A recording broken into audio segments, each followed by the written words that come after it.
O Raphinha, you are the beauty, you are the crisis man of Barcelona.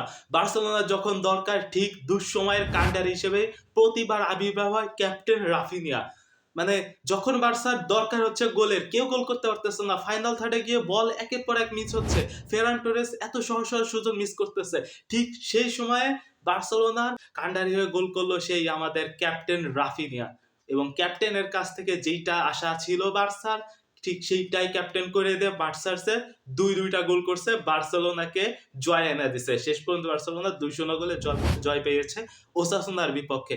শুরু থেকে attacking খেলার পরও ওসাসুনার পুরো 11 জন প্লেয়ারই ডিফেন্সে ছিল, যার কারণে মানে বার্সা তাদের ডিফেন্স একটু ভাঙতে পারে নাই। অনেক সলিড ডিফেন্স করছে আজকে ওসাসুনা।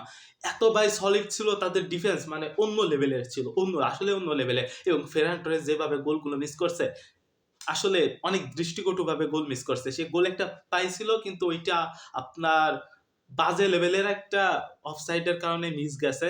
এবং তার একটা ওভারহেড কিকও ছিল, যেটা কিনা একটু জন্য গোল হয় নাই। এই দুইটা বাদে আজকে ফেরান টোরেসের খেলা অনেক বাজে হয়েছে ভাই, অনেক বাজে খেলা হয়েছে। সে মানে ফাইনাল থার্ডে গিয়ে অনেক বাজে বাজে বল মানে টাচই করতে পারে নাই। ইজি মানে যেগুলো ইজি গোল হওয়ার কথা, সেখানে সে বল টাচই করতে পারে না, যেটা কিনা আসলে হতাশা। সে টপ গোল স্কোরার, তারপরও তার কাছ থেকে এইরকম মোমেন্টে, ক্রাইসিস মোমেন্টে এত বাজে বাজে ভুল আসলে মেনে নেওয়ার মতো না। তারপরও ফেরান টোরেসি গোল করতেছে, ফেরান টোরেসি সবকিছু করতেছে, দেখা যাক পরবর্তীতে কি করতে পারে। কিন্তু রাফিনিয়া সে অন্য লেভেলের খেলা দিচ্ছে এই ম্যাচে।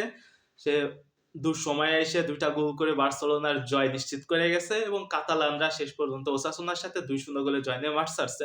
পেদ্রি দুর্দান্ত মিডফিল্ডে কাটাইছে, এবং আপনার জিরার্ড মার্টিন, পকুবার্সিরাও ডিফেন্স আজকে সলিড ছিল, কিন্তু শেষের দিক গার্সি একটা ভুল করছে, ফ্লাইট মিস করছে, কিন্তু ওইটা ভাগ্যবশত আপনার ফাউল হওয়ার কারণে গোল কনসিড করে নেয় বার্সেলোনা। কিন্তু গার্সিয়ার পরবর্তীতে আরো সতর্ক থাকতে হবে, এবং দেখা যাক পরবর্তীতে বার্সা কি করে, এবং হান্সি ফ্লিকে তার ফরমেশনে আরো কতটা চেঞ্জ বা ই করতে পারে। রাশফোর্ড আজকে ডান সাইড থেকে বাঁ সাইড থেকে অনেক ভালো খেলছে, লামিন ইয়ামাল অনেকগুলো ভালো মুভ নিচ্ছে। এখন পরবর্তীতে কি হয় এটা দেখা যাবে ইনশাল্লাহ।